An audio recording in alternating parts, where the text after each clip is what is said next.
Bismillahirrahmanirrahim. Assalamualaikum warahmatullahi wabarakatuh. Perkenalkan, nama saya Renaldi Ramadan. Di sini saya akan mempresentasikan hasil dari skripsi saya yang berjudul Analisis Faktor yang Memfasilitasi Normalisasi Hubungan Diplomatik Uni Emirat Arab dengan Israel. Latar belakang dari penelitian saya yaitu pada 1975, Presiden pertama Uni Emirat Arab, Sheikh Zayed bin Sultan Al Nahyan, mengeluarkan pernyataan kepada surat kabar Akbar Al-Yom bahwa Israel adalah musuh. Sehingga lahirlah ketakutan adanya ekspansi Zionis Israel terhadap negara-negara Islam di Timur Tengah. Namun, ancaman keamanan yang ditimbulkan oleh Israel sudah mulai hilang di Timur Tengah, terutama Uni Emirat Arab sendiri. Ini dapat dilihat dari terjadinya normalisasi hubungan Uni Emirat Arab dengan Israel melalui Abraham Accord pada 15 September 2020 di White House Lawn. Maka dari itu, lahirlah pertanyaan penelitian tentang apa yang memfasilitasi terjadinya normalisasi hubungan diplomatik Uni Emirat Arab dengan Israel. Selanjutnya, tujuan dan manfaat penelitian. Tujuan: menganalisis faktor yang memfasilitasi terjadinya normalisasi hubungan diplomatik Uni Emirat Arab dengan Israel sehingga memudahnya ancaman yang ditimbulkan Israel di Timur Tengah, terutama bagi Uni Emirat Arab yang pada awalnya menganggap bahwa Israel merupakan ancaman dan musuh di Timur Tengah. Selanjutnya, manfaat penelitian. Pertama, menambah referensi dalam studi ilmu hubungan internasional mengenai perkembangan kebijakan Uni Arab di kawasan Timur Tengah. Yang kedua, sebagai bahan pertimbangan bagi pemerintah Indonesia dalam menentukan kebijakan-kebijakan yang berkaitan dengan normalisasi hubungan diplomatik. Yang ketiga, sebagai bahan untuk studi ilmu hubungan internasional mengenai dinamika destabilisasi Uni Emirat Arab terhadap Israel. Dalam penelitian kali ini, saya menggunakan 5 studi pustaka. Penelitian kali ini menggunakan kerangka konsep destabilisasi yang memiliki elemen facilitating condition dengan 3 poin. Yang pertama, perubahan language untuk mendefinisikan isu sekularisasi sebelumnya. Yang kedua, kondisi sosial terkait posisi aktor desekularisasi, yaitu hubungan antara aktor desekularisasi dan audiens. Yang ketiga, kondisi yang menunjukkan perlunya desekuritisasi. Metodologi penelitian. Pertama, pendekatan dan jenis penelitian, yaitu descriptive analysis. Yang kedua, unit dan tingkat analisis.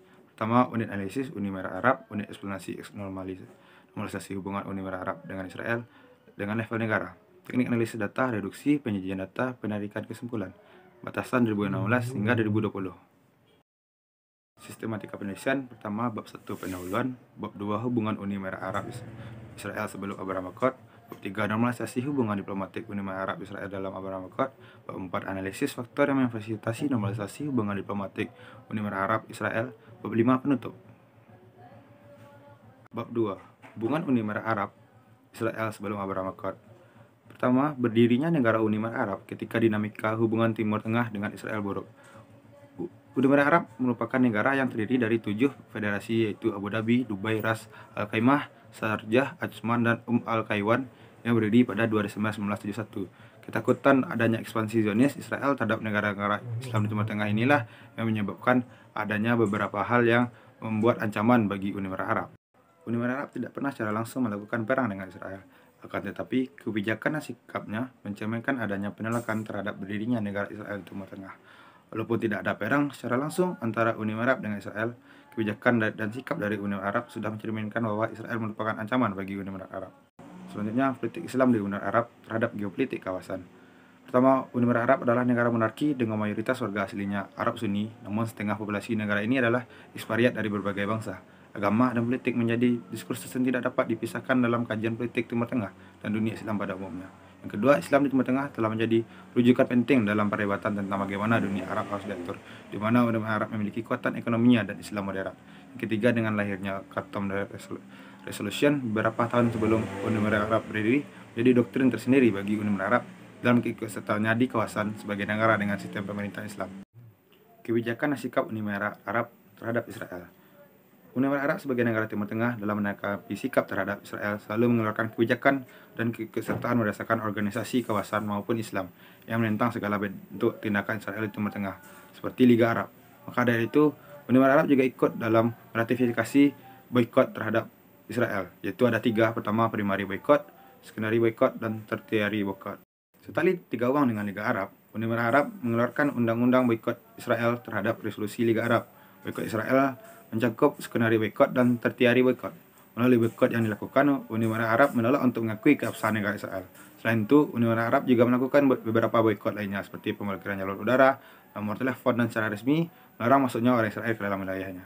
Hal ini sesuai dengan kedua boikot yang diterapkan oleh Uni Emirat Arab, sehingga posisi Uni Emirat Arab terlihat jelas dalam menentukan sikap melihat dari pengimplementasian boikot atas Israel yang dilakukan oleh Liga Arab. Bangsa Arab maupun bangsa Yahudi, Israel sama-sama mengklaim Palestina sebagai tanah airnya.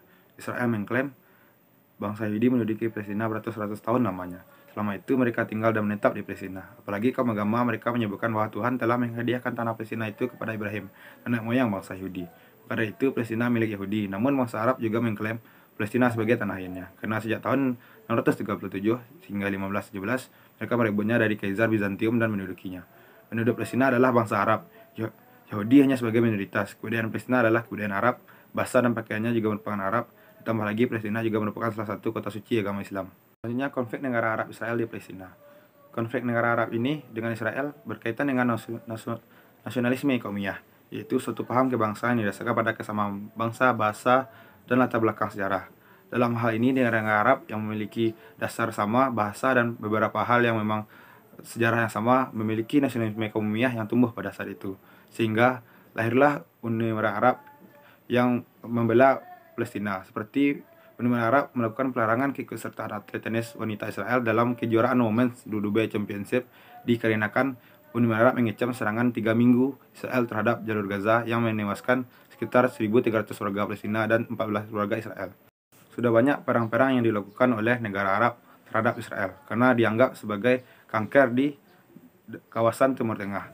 Namun, pasca perang pada 1967 yang paling tersorot, Israel mendapat keuntungan teritorial besar-besaran dengan merebut tepi barat jalur Gaza, dataran tinggi Golan, semenanjung Sinai hingga Terusan Suez. Hal ini akibat kekalahan dari aliansi negara-negara Arab yang menyerang Israel pada saat itu. Hingga Israel pun memiliki pemekaran wilayah hingga saat sekarang. Pembangunan kepemilikan senjata militer dan senjata nuklir Israel. Israel berhasil menciptakan berbagai rudal yang dapat dikategorikan sebagai rudal balistik antar benua seperti rudal Jericho 2 dan Baby Turbo yang memiliki daya jangkau sekitar 1.500 km. Jumlah misi Israel yang telah berhulu ledak nuklir diperkirakan mencapai 300 buah yang telah siap dioperasionalkan di berbagai perbatasan negara yang bermusuhan. Bab 3. Normalisasi hubungan diplomatik Uni Emirat Arab Israel dalam Abraham Accord. Dalam beberapa tahun terakhir, tampaknya ada peningkatan kepentingan bersama antara Israel dan negara-negara Teluk dikarenakan pergeseran dan perubahan geopolitik di Timur Tengah.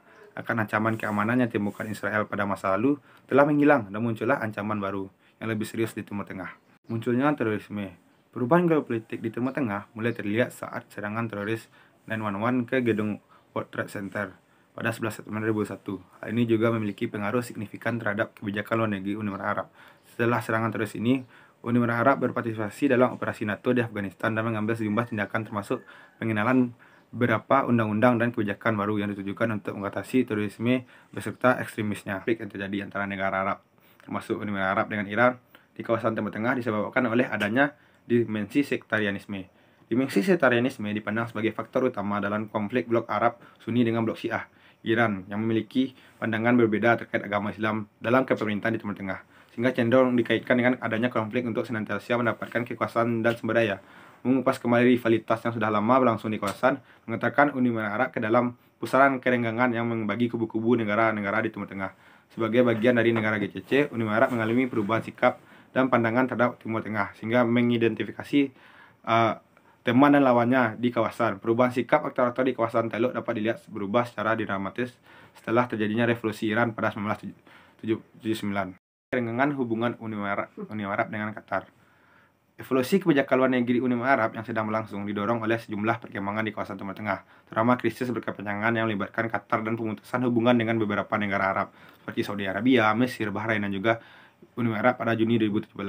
Pemutusan hubungan diplomatik ini dilatar belakangi penilaian bahwa Qatar menjadi pendukung di balik operasi kelompok-kelompok teror di kawasan Timur Tengah, termasuk di dalamnya Ikhwanul Muslimin dan ISIS sendiri. Selanjutnya, respon atas tindakan Uni Emirat Arab menormalisasi hubungan diplomatik dengan Israel. Uni Emirat Arab telah menjadi negara Teluk Arab pertama yang mencapai kesepakatan tentang normalisasi dengan Israel. Normalisasi hubungan diplomatik Uni Emirat Arab dengan ini mengalami polemik-polemik sendiri yang merespon baik itu negatif maupun positif dari para negara-negara lain. respon atas tindakan Uni Emirat Arab menormalisasi hubungan diplomatik dengan Israel. Uni Emirat Arab telah menjadi negara Teluk Arab pertama yang mencapai kesepakatan tentang normalisasi dengan Israel.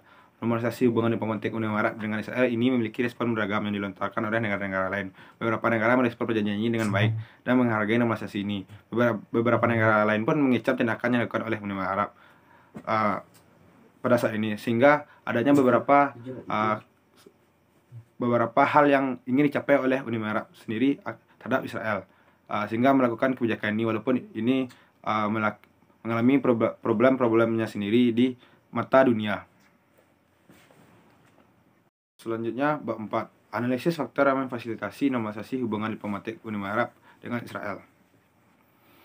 Pertama, kondisi yang memfasilitasi terjadinya normalisasi hubungan diplomatik Uni Emirat Arab dengan Israel.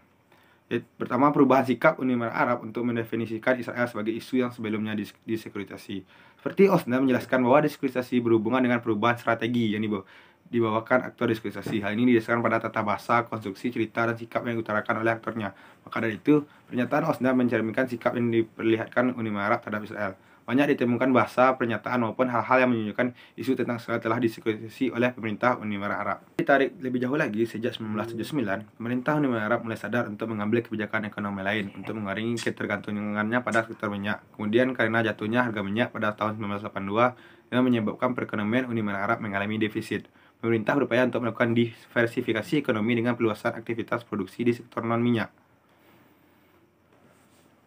Sejak Uni Emirat berdiri, sistem Federasi 7 Emirat ini memiliki dua emirat terbesar, yakni Abu Dhabi dan Dubai. Pada awal terbentuknya negara Uni Emirat Arab dan penguasaan negara memiliki kaitannya dengan dominasi sumber daya minyak. Produksi minyak di Dubai saat puncaknya pada tahun 1991 sebesar 410.000 barel per hari. Di sisi lain, Abu Dhabi memiliki lebih dari 90% cadangan minyak, sehingga Abu Dhabi memiliki kebijakan penuh terhadap Uni Emirat Arab ditandai sejak 2003. Yaitu kebangkitan Muhammad bin Zayed, putra mahkota Abu Dhabi, telah menjadi arsitek utama politik kekuasaan regional Uni Emirat Arab, sehingga Uni Emirat Arab memulai perubahan menuju kebijakan regional yang aktif dan juga agresif. Dampak dari pergeseran kekuasaan internal Uni Emirat Arab, pengaruhnya dan Abu Dhabi telah mendominasi proses pengambilan keputusan dalam kebijakan luar negeri dan keamanan. Selanjutnya, sejak 2011, pemerintah Uni Emirat Arab mengandalkan represi domestik, sehingga tidak perlu lagi takut akan perlawanan internal terhadap kebijakan luar negerinya. Sejak akhir 2000-an pun Muhammad bin Zayed telah mengkonsolidasikan kekuasaan di Abu Dhabi. Saat itu dia sudah mengarahkan kebijakan dalam dan luar negeri Uni Emirat Arab. Yang pertama, agenda keamanan Uni Emirat Arab. Israel termasuk salah satu negara yang memiliki kekuatan militer yang kuat, khususnya di Timur Tengah. Uni Emirat Arab dan Israel di kawasan dianggap sebagai negara pro-Amerika Serikat. Hubungan Uni Emirat Arab dengan Amerika bergantung pada aliansi strategis berdasarkan kepentingan diplomatik. Setelah adanya pergeseran dan pergolakan ancaman keamanan Timur Tengah, Uni Emirat Arab memperlihatkan sikap bahwa Israel memiliki daya tawar untuk dilakukannya kerjasama, seperti kepentingan Uni Emirat Arab terhadap drone milik Israel dan produk keamanan lainnya, sering disebutkan dalam media dan laporan selama beberapa tahun terakhir. Agenda politik Uni Emirat Arab. Kepentingan politik yang dimiliki oleh Uni Emirat Arab dan Israel saat ini berkembang di sekitar dua tantangan utama yang ada di Timur Tengah. Pertama itu program nuklir Iran dan radikalisme Islam. Baik Israel dan Uni Emirat Arab keberatan dengan persenjataan nuklir Iran dan kesepakatan nuklir dengan Iran. Dalam kasus ini, jelas bahwa ancaman Iran dapat menjadi platform kerjasama kedua negara, yang idealnya dapat menghasilkan hubungan diplomatik lebih lanjut. Selanjutnya, agenda ekonomi. Uni Emirat Arab adalah aktor ekonomi penting di Timur Tengah, terkenal dengan negara kaya minyak dan juga karena adanya pelabuhan Jebel Ali yang sukses. Pemerintah Uni Emirat Arab juga mengambil kebijakan ekonomi lain untuk mengurangi ketergantungannya pada sektor minyak. Maka dari itu, Uni Emirat Arab dalam perjanjian ini akan mendapatkan keuntungan dari dividen ekonomi dalam normalisasi dengan Israel. Orang-orang Israel adalah investor, konsumen, dan pelancong yang rajin, dan sebuah perusahaan teknologi tinggi sudah bekerjasama dengan mitra di Uni Emirat Arab, menawarkan Uni Emirat Arab ke akses teknologi terbaru dan memperluas sektor layanan melalui kolaborasi dengan Israel. 5. Penutup. Kesimpulan, penelitian ini menyimpulkan bahwa faktor yang memfasilitasi normalisasi hubungan diplomatik Uni Emirat Arab dengan Israel adalah desekuritisasi isu yang dilakukan Uni Emirat Arab terhadap Israel. Desekuritisasi yang terjadi ini berupa gaya bahasa, tindakan, dan sikap melalui bagaimana Uni Emirat Arab mencerminkan bahwa Israel tidak lagi ancaman di Timur Tengah dengan melihat 3 variabel dari desekuritisasi.